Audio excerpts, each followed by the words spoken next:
Welcome to Uplift, inspiring stories to uplift the world. I am Gemma Serenity Gorokov, your host, and today we have Dana Saperstein joining us. Welcome, happy to have you. How are Oh, you? thank you so much. Absolutely. How are you doing today? I'm doing fine, actually. I'm recovering from a major surgery, a medical procedure that was pretty difficult, but I'm here. I live in Santa Barbara.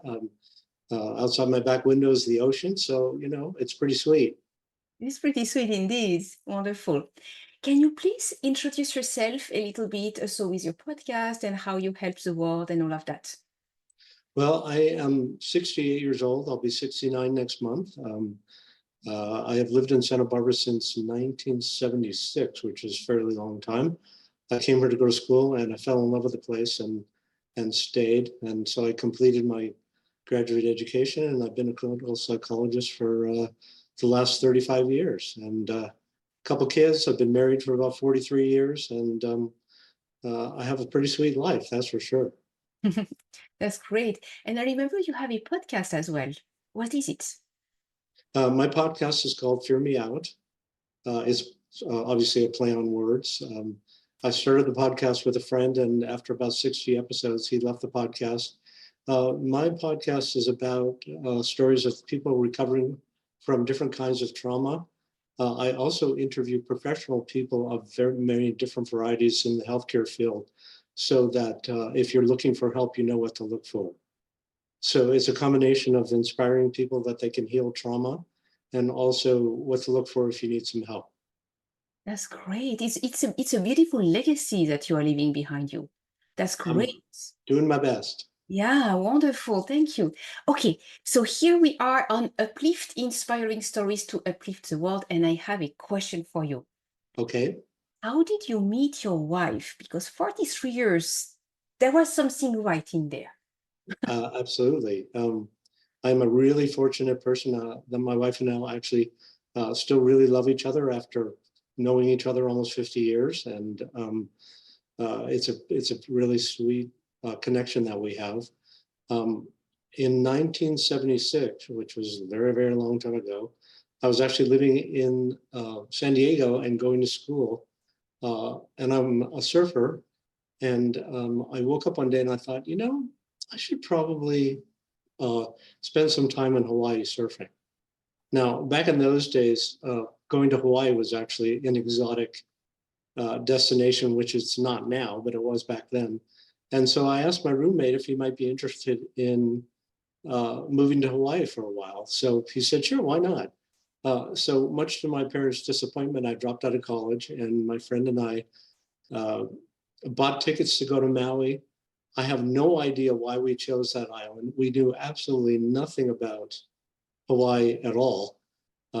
We just heard that Maui was a nice place, and we were young and incredibly naive. So we bought our tickets, got to the airport in Maui. I'm standing there with my backpack and my surfboard, and my friend is standing next to me.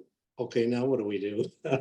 We didn't even have to. We didn't even know where to go or what to do from arriving at the airport. But a really nice man came up to us and said to us, what are you guys doing? We said, well, we just got here. We have no idea where to go or where to plant ourselves. He said, oh, throw your stuff in my truck. I'm going to the other side of the island, which is where most of sort of good surfing and where Lahaina is. Sadly, that's the place that burned down last year. But so he took us in his truck to Lahaina and he dropped us off at a hotel right on the beach. It was, quiet, lovely place.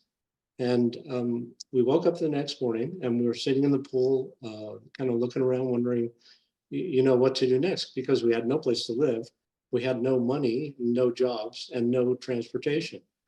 So we were sitting in the pool, and then another gentleman just came up to us and said, "Hey, what are you guys doing here?" And I thought, boy, people here are awfully friendly. They want to know, and so we said to him, well, we just moved here yesterday, and we need to find jobs and a place to live and also transportation. He said, well, what do you guys do? And at that time, I was just below 21. I was just getting ready to turn 21. And so I'd had a lot of restaurant experience, as did my friend. And so we said to the man, we have a lot of experience being waiters. He said, oh, that's really interesting. I'm opening up a really fancy Italian restaurant next week. And so he hired us on the spot in the pool, which was really remarkable, actually. He said, all you need to do is go to this particular town. There's a tuxedo shop there and buy some tuxedo pants and ruffled shirt and a cummerbund. So later that day we went there. The man that owned the tuxedo store would only sell us pink ruffled tuxedo shirts because apparently nobody wanted to rent pink tuxedo shirts back in those days. So we got our uniforms ready. And then again, the next day we thought, well, okay, now it's trying to find find a place to live. So in Hawaii, back in those days, you could not put your thumb out when you're hitchhiking. You just had to stand by the road, and people sort of understood that you were looking for a ride. So we're standing by the side of the road, and a vehicle pulls up, and these two women look out the window, and it turns out that one of the women driving the car was my next door neighbor in San Diego, who had moved to Maui 2 weeks previous. I had no idea she was even there. And so she said, what are you guys doing here? And I said, well, we just moved here and we need to find a place to live. So she said, oh, the apartment next door to mine is coming for rent next week. So why don't I, take you there? So she drove us to her apartment about 10 miles up the road. And we met the guys that were living there and rented the apartment and bought their car at the same time. So within 2 days, we had jobs, a place to live, and transportation. Talk So about manifestation. Just yeah, like feel it real and it appears. It's not difficult and it just happens. But you also had that face of, well, that is to happen. You did not imagine what if not. You were not in fear at that moment in time. You were just like, well, that's next. We have to have that, and that. And you just allowed that whatever it came, and it came so fast. it was really fast, and that I was not used to my life working out that way. And you're right, there was no fear there because we were just on an adventure. And I was just so shocked at how so far things had worked out. So the following week, we moved into the apartment, and one of our neighbors said, hey, there is a beach about 10 miles up the road that you guys should go and check out. You have to climb down a cliff to get there. It's not dangerous or anything, and so you won't find many people there, but it's a beautiful cove, and you guys should go check it out. So we went there the following day, and when there was no surf, we just hung out there because it was such a beautiful spot. And I would say maybe a handful of people would show up in the course of a day. And it was a big wide bay. And so, nobody would be sitting very close to each other. So a few days later, when we got there and climbed down the cliff, I was there with my friend, and we invited somebody else to come with us. And there were 3 women parked in the cove and nobody else. And so, we gave them their space. But I tell you, Gemma, I was staring at this woman. She was, in my mind, the most beautiful woman I'd ever seen. And I couldn't tell how old she was. She looked quite young. And so I kept saying to myself, God, Danny, you're such a perv, man. That girl's like 14 years old. Stop staring at her, right? But I couldn't take my eyes off of her. But at that point in my life, super shy. There's no way in the world that I would have approached a woman in a situation like that, or maybe almost any situation. I was just painfully shy. So about an hour later, I went swimming, and I found these beautiful shells. The reefs were all alive back then. And so I was just walking out of the water, and I looked up, and the woman that I was staring at was sitting by herself right on the shore. Now, I don't know what possessed me, but I sat down next to her. Never done anything in my life like that before. But I just sat down and started talking to her.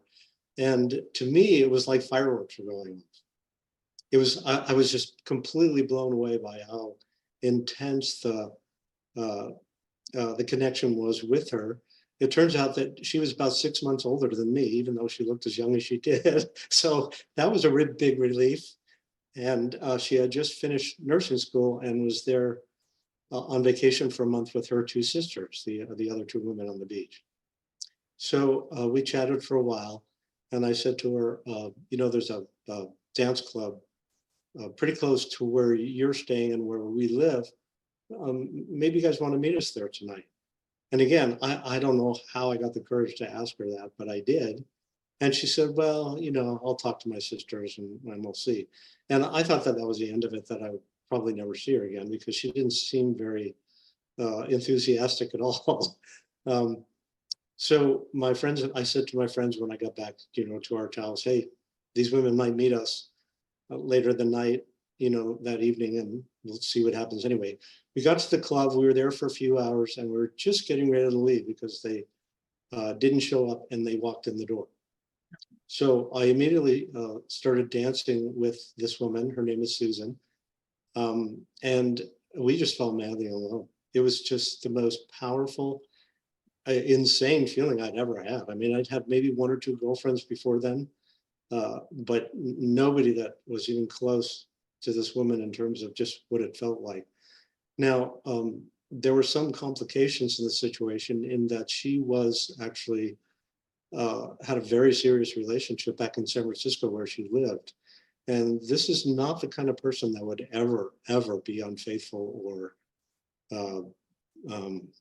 betray anybody. But I don't know what it was. We just were so drawn to each other that we just started hanging out, and fell in love really quickly with each other. Now, her sisters were not at all happy about the fact that that their older sister was hanging out with a surf bum on Maui, and they were really upset with her. So they called her father, to tell on her, and the father called the boyfriend.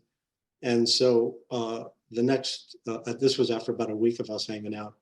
The next time I went to see her, she said, I can't see you anymore. My boyfriend's coming to Hawaii, and I just can't do this. It's too painful. I feel too guilty. This is really horrible. What I've done, and so on and so forth. And I'd only known her for about a week or so, but I just completely crumbled in terms of losing this person. I was just so in love with her after such a short period of time. And so I'm walking around a complete basket case, and she's there for another week or so, but I didn't see her, and she left. And I thought I would never see her again. I did exchange addresses with her, with our parents' addresses. I never imagined I would hear from her. I sent her a couple letters telling her how much I loved meeting her and all of that. But when the letters arrived at her parents' house, her mom threw them in the garbage can, because her mom wanted no part of me in her life. There was no way in the world that these super conservative people wanted their kid hanging out with a beach bum like me. So I stayed in Hawaii for a while. Eventually, I moved to Santa Barbara to finish college. And about a year later, I got a letter from her. She sent a letter to my parents, and they forwarded it on to me.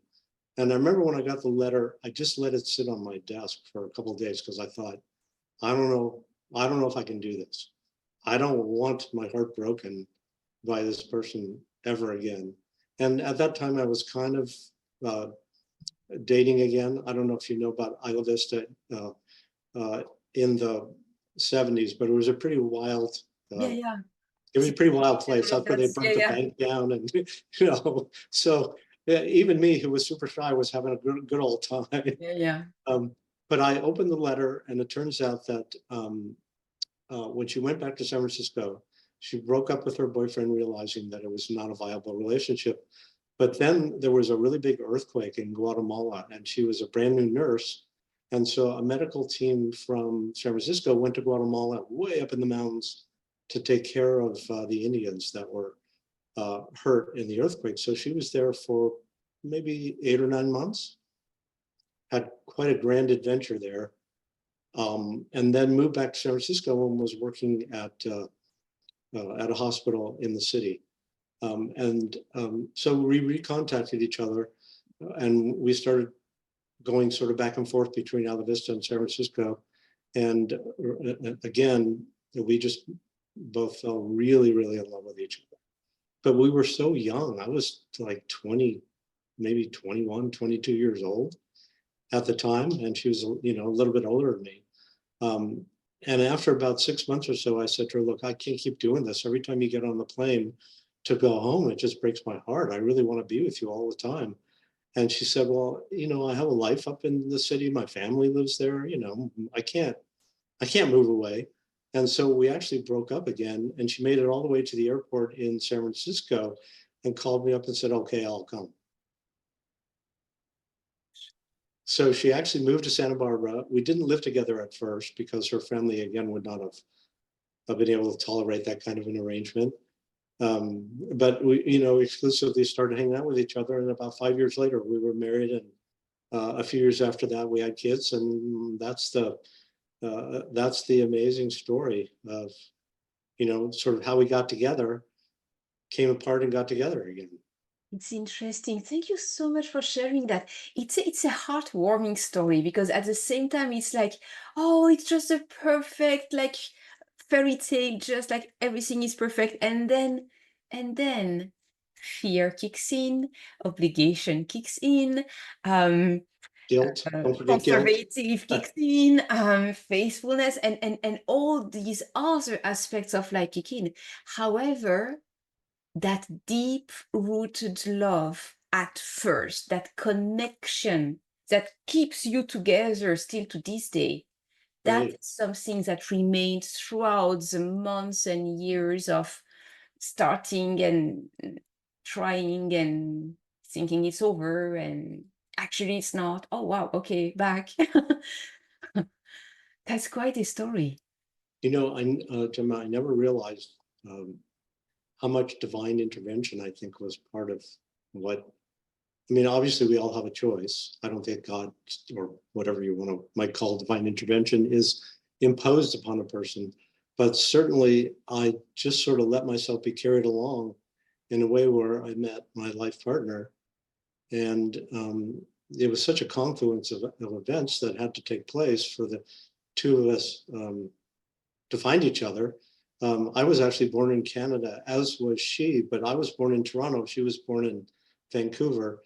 And both of our families moved to Southern California at the same time in 1959, 1960. So there were all sorts of things needed to happen in order for us to sort of find each other in the way that we did. Yeah. And so the story actually started out when both of us were 5 years old, in a certain way, if you want to look at it from that perspective. That just the idea that my family ended up in California was pretty amazing, because before we moved to California, I was actually living in Brazil. My father left Canada when I was 4 with my family to escape. He was going to jail. He was actually a white collar criminal and had to leave the country. And we ended up in Brazil, of all places. And the only reason we came to California was because there was a revolution, governmental revolution that happened while we were there, and we had to flee the country. And my mom was reading a Sunset magazine about California. She said, that's where we're going. So who knows how these things happen and what propels people to make the decisions that they make. But I think it's pretty sweet. I am eternally grateful that I tell everybody that I married up, because she's the most incredible woman in so many different ways. Part of what happened when she was in Guatemala was that one night she was in a medical clinic by herself. This is a bit of a difficult story here, but there was a baby that was born without a skull. Oh. And the parents brought the baby to my wife, who was, in the medical clinic by herself, handed her the baby and left her with this baby. And she just held the baby all night long until the baby died. And what she realized in that experience was that she was destined to become a hospice nurse, because she had a gift for helping people die. Yes. And So important. Imagine Yeah, when you are at the end of your life, you want to actually be held and be reassured and be calmed down and be relaxed in order to be able to transition peacefully. So right. it's extremely important to have people who have that calling. Well, so when my kids were teenagers, my wife became a hospice nurse, and anytime a child came on hospice, she volunteered to help the family and help the child die. Mm. So very special person. Very special, I agree. Wow. So we would joke with my kids that my wife helps people die and I help people live. Yeah, I can understand that. Wow. Dana, thank you so much for sharing those stories. It's impressive, it's deep, it's moving, and that's exactly what we are looking for on Uplift, inspiring stories to uplift the world. So you also have a podcast, Fear Me Out, in order to get the fear out of yourself and really like become aware of your trauma and your reaction and all of that. And you are also a clinician psychologist, is that right? Yeah, I'm a clinical psychologist here in Santa Barbara. I'm still practicing and not as much as I used to, but I see about 20 people a week and do my podcast in the afternoon. If people want to find my podcast, they can just go to danasaperstein.com or to fearmeoutpodcast.com, and that has all the episodes uh, that Oh. are up on my podcast. And my daughter actually is my editor and producer of the podcast. So Oh. that's very sweet also. It's a family. That's amazing. Thank you so much, Dana, for sharing all of that. It's really, really amazing. I appreciate you very much. Well, and I appreciate the opportunity. You're very kind. Absolutely. Thank you.